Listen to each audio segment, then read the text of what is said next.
Assalamualaikum warahmatullahi wabarakatuh.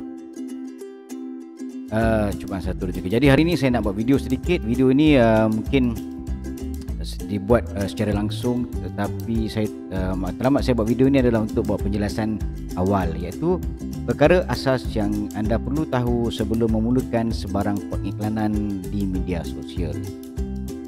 Seperti mana maklum, media sosial adalah media sosial. Maksudnya adalah kita tidak boleh sembrono membuat iklan macam kita buat billboard ataupun macam kita buat flyers. Dia ada beberapa terma dan syarat yang kita kena patuhi. Apapun kita go through dahulu, ini asas ya. Asas ni bukan bererti bagaimana nak buat Facebook ads ataupun Twitter ads, tetapi dia adalah asas sebelum menjerumuskan diri ke dalam bidang marketing online. Baik, saya Shahnaz Rahman daripada Mahawangsa Empire Senderan Berhad. Saya buat video ini bersahaja, jadi santai-santai, ada kebarangkalian bunyi-bunyi asing keluar, insya-Allah. Okey, kita mulakan dengan rukun marketing. Apa-apa pun dalam bab bisnes, kita wajib ada marketing. Dalam marketing ada 3 perkara asas. Yang pertama adalah market, iaitu di mana orang ataupun audiens ataupun bakal ataupun prospek kita selalu berada. Contoh macam dia selalu berada di dalam Facebook group A, ataupun dia selalu berada dan menonton wayang di Facebook page B. Contoh, kita tahu kat mana dia berada. Kalau di Facebook, kalau di Instagram, kita tahu dia selalu surf apa. Itu kita kena tahu dahulu. Yang kedua adalah media. Media ni kat mana kita nak letakkan iklan kita. Jadi sekarang ni cerita pasal Facebook Ads, jadi kita akan letakkan iklan kita di dalam Facebook, menerusi Facebook yang akan disalurkan kemudian kepada rangkaian-rangkaian Facebook yang seterusnya, produk-produk Facebook yang seterusnya. Produk Facebook ada apa? Ada Facebook Story, ada Facebook Page, ada Facebook Group, ada Instagram Story. Itu semuanya adalah saluran yang kita akan masukkan. Yang ketiga adalah message. Apa yang kita nak sampaikan. Itu yang penting sekali. Apa yang kita nak sampaikan dalam iklan kita. Okey. Jadi tiga-tiga perkara ini perlu ada bagi setiap marketer. Itu sebab namanya rukun marketing. Baik, kita pergi pada definisi asas. Definisi asas maknanya kat sini marketing dengan sale adalah 2 perkara yang berbeza. Marketing maksudnya kat sini saya ada tulis kat situ adalah aktiviti menukar strangers kepada leads. Yang ini dinamakan sebagai leads, iaitu petunjuk-petunjuk prospek. Aktiviti ini adalah kita iklankan, kita nak bagi tahu orang yang tak tahu pasal kita, orang yang tak tahu pasal produk kita. Itu matlamat marketing. Yang kedua, kena ada sales funnel. Sales funnel saya akan tunjukkan selepas ini. Yang ketiga adalah fasa menukar stranger kepada advocate. Dan yang keempat sebenarnya ia adalah satu proses untuk mudahkan kerja sales. Jadi kerja sales ni adalah menukar prospek menjadi customer. Dia perlu ikut sales cycle dia. Dan dia ada funnel dia sendiri. Jadi ada 2 benda berbeza ya. Jadi Facebook Ads berada di posisi marketing. Dia tidak berada di posisi sale. Kena faham tu betul-betul. Jangan sekali-kali meletakkan mindset bahawasanya bila buat Facebook marketing ataupun Facebook Ads akan berlaku sale. Tidak. Facebook marketing adalah satu usaha. Facebook Ads adalah satu usaha untuk kita buat marketing. Untuk mempermudahkan kita buat kerja sales nanti. Kerja sales kat mana? Sama ada di dalam website, sama ada menerusi WhatsApp, sama ada menerusi Messenger. Ataupun yang terbaik sekali adalah menerusi call. Itu kerja sales. Ini roadmap asas ya. Roadmap asas ni maksudnya maklumat berkaitan dengan ataupun produk, maklumat berkaitan dengan servis ataupun produk yang kita nak jual tu, kita nak sampaikan kepada audiens. Jadi memang perkara wajib yang asas yang pertama adalah, ini memang wajib. Wajib tahu pasal produk. Kalau produk. Kalau program. Contoh macam ada produk kurus biasanya diseiringi dengan program. Jadi ada program 21 hari, program 14 hari, kandungan program, FAQ produk. Contoh macam dia punya, ada orang pantang ni tak boleh makan tu, tak boleh makan ni. Jadi kena tahu tu semua, tu product knowledge. Solution pula. Okey. Produk ni memberikan apa? Maksudnya memberikan dia turun berat badan, memberikan dia kulit cantik, memberikan dia pakaian ni jadi cantik. USP, Unique Selling Proposition. Apa keunikan jualan anda? Kita biasa je tengok orang jual produk kurus. Kita biasa je tengok orang jual produk kecantikan ataupun baju ataupun pakaian. Jadi apa keunikan dia mengakibatkan orang akan tengok produk itu? Itu kena tahu. Apa keunikan produk cruise anda? Apa keunikan produk kecantikan anda yang mengakibatkan orang nak tengok? Keunikan ya, keunikan. Keunikan ni maksud dia bila ini USP ni maksudnya selling. Dia ada dua, satu unique value, satu unique selling. Ini selling saya terangkan. Unique selling ni maknanya kalau kita nak jual kereta, contohlah kan, okey kita akan bagi tahu kereta ni berbeza daripada kereta yang lain, apa dia? Kereta ni boleh terbang tuan. Tak ada kereta lain yang boleh terbang. Tu contoh ya. Jadi kalau tuan nak terbang ke mana-mana, belilah kereta ini. Itu maksudnya. Yang kedua audience. Audience ni adalah avatar, di mana dia psikografi dia, pain dia. Ya, pain ni maksudnya adalah masalah. Apa masalah dia, apa impian dia. Ini saya akan terangkan kemudian. Alright. Kini tiba masa kepada bahasa-bahasa yang agak bombastik dan bahasa yang memang sering disebut oleh marketer-marketer. Pertama adalah funnel. Funnel ini adalah flow process. Flow process. Funnel asas kita ada 3. Ini funnel asas. Top funnel, middle funnel, bottom of funnel. Kalau kita pendekkan dia jadi tofu, mofu, bofu. Jadi ingat baik-baik. Tofu maksudnya top funnel. Mofu maksudnya middle of funnel. Bofu maksudnya bottom of funnel. Okey. Funnel-funnel ini akan membawa leads anda daripada stranger. Jadi stranger duduk dekat atas ni. Stranger dia tak tahu pun pasal apa-apa. Stranger ni akan kita buat iklan yang pertama, dia panggil top of funnel, iklan top of funnel. Ini adalah untuk awareness. Kita hanya nak bagi tahu. Produk cruise kita ada. Ataupun Shanas ada di sini. Itu saja. Contoh kalau macam tuan-tuan dan perempuan naik kereta pergi ke highway, nampak signboard, billboard besar, itu adalah tofu. Hanya untuk awareness, memberitahu kepada semua orang, saya ada telekong Shanas yang boleh membantu ibu anda sembahyang dengan sempurna. Itu saja. Dia tidak ada jualan. Dia tidak ada jualan langsung. Hanya untuk memberitahu tentang apa produk apa, dan hanya untuk memberitahu berkaitan dengan siapa anda, di mana anda, itu saja. Kemudian proses kedua, mofu. Mofu ni middle of funnel. Ya, mofu. Mofu middle of funnel ni lebih kepada memberikan penyelesaian kepada masalah pelanggan. Memberikan penyelesaian kepada masalah pelanggan. Jadi dalam mofu ni, ini yang kita akan buat. Okey. Yang ketiga adalah bofu, bottom of funnel, explaining why your product is the best solution. Di sini biasanya dah masuk kat level sales. Bofu ni dalam iklan pun boleh buat, tetapi dia dah pergi kepada proses iklan kedua. Maksudnya orang yang sama bermula daripada stranger, dia dah tengok tofu dan dia tengok iklan kita mofu. Bila dia sampai kat iklan kita di mofu ini, kita buat iklan semula dipanggil retargeting. Kita retarget orang yang sama. Bila kita retarget orang yang sama, dia tidak perlu nak tahu pasal produk apa. Dia tak perlu nak tahu pasal masalah dia apa. Dia cuma perlu tahu, perlu tak perlu dia beli produk anda. Ini bofu ya. Okey, faham. Tengok ni. Tofu. What's the problem? Okay, generate leads. Increase awareness by educating your audience on a specific question. Okay, ini tofu ni kalau misalnya kata anda adalah stokis, anda adalah agent yang bertanggungjawab membuat tofu ni adalah HQ. Kalau HQ tak buat, minta dia buat. Kalau dia tak buat, kalau HQ yang tak buat tofu, memang saya tak ambil produk dia. Simple tu saja. Tofu memang HQ wajib buat. Kok mana sekalipun, dia perlu bagi tahu kat semua orang. 32 juta rakyat Malaysia ni dia perlu bagi tahu kat semua orang bahawasanya dia wujud, produk dia wujud. Barulah selesa kita untuk keluarkan bajet kita untuk buat iklan di Mofu. Mofu ni kita akan tarik orang-orang yang sudah pun masuk dekat tofu. Kita masuk kat tofu, kita buat iklan. Iklan kita bagi tahu lebih spesifik lagi. Kita kata, okey, nak menyelesaikan masalah anda. Kita lebih kepada masalah orang je. Masalah anda dimaja dengan saya ada penyelesaiannya. Okey. Kemudian kita buat iklan kedua. Iklan kedua ni kita tujukan kepada leads yang dah masuk di Mofu. Maknanya ada 2 iklan kita kena buat. Kita kena spend kat 2 iklan.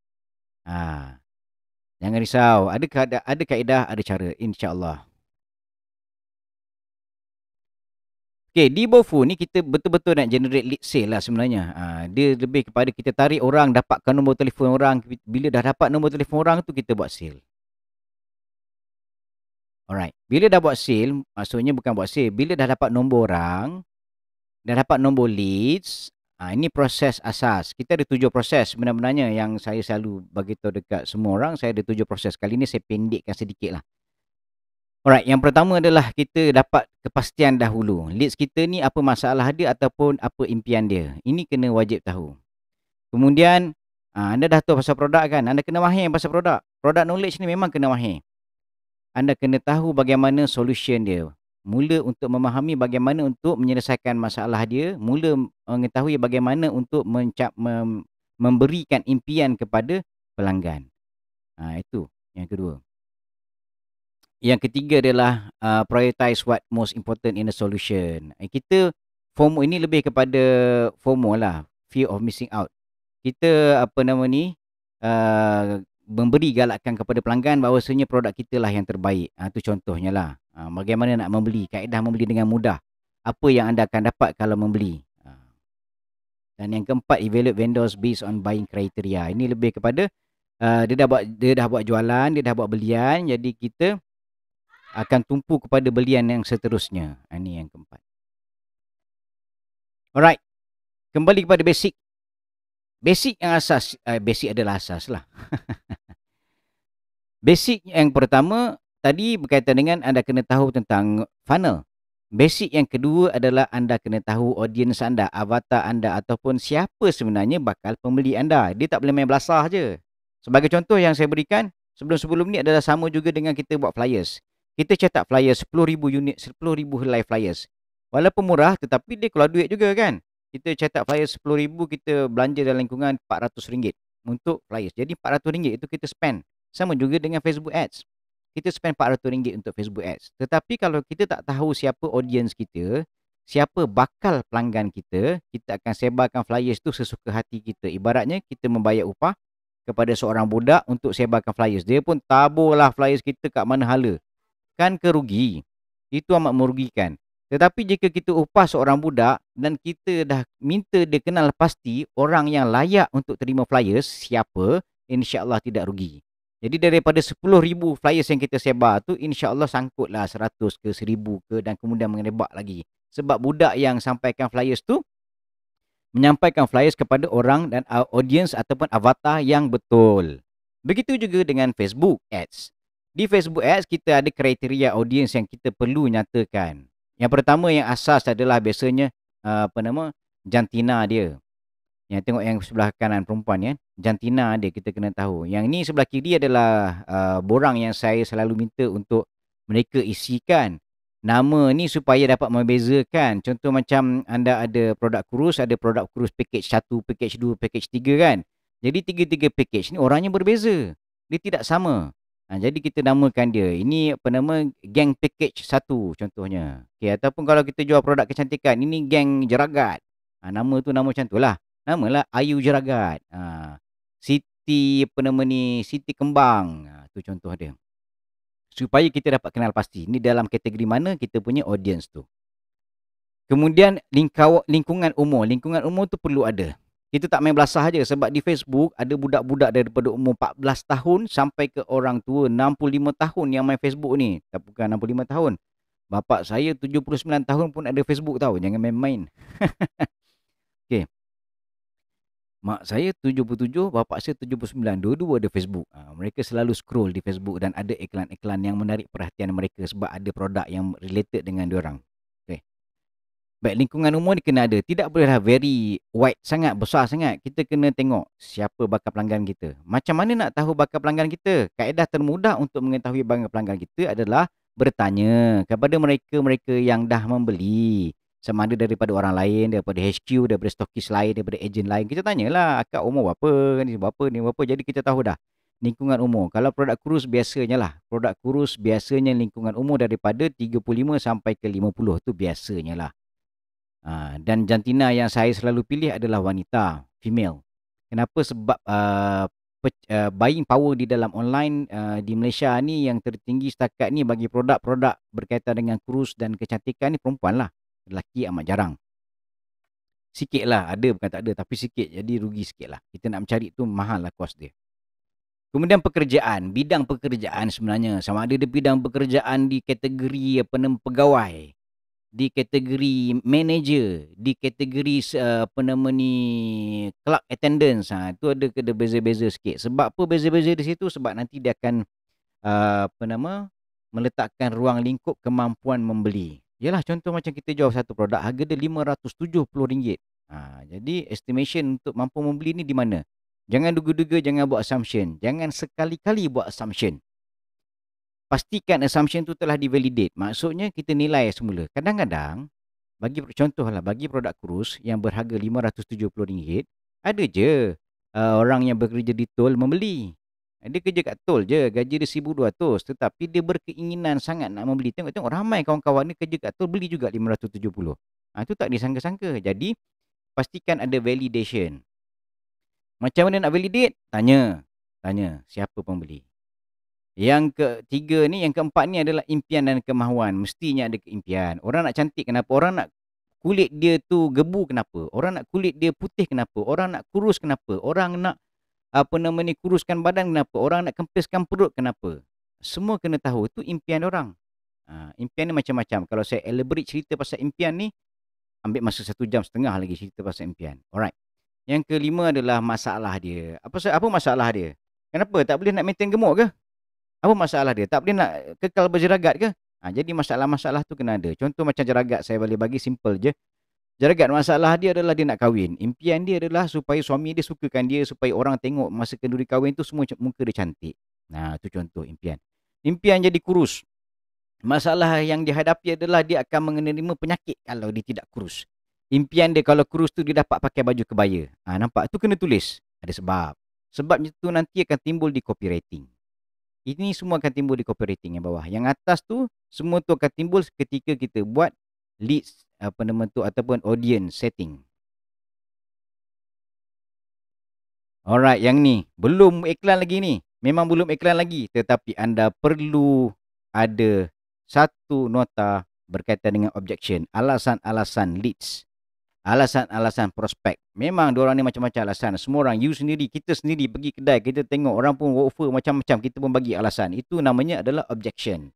Objection, ya. Objection tidak bererti mereka tidak mahu membeli. Ada objection yang tidak mahu membeli, tak ada masalah. Jangan risau.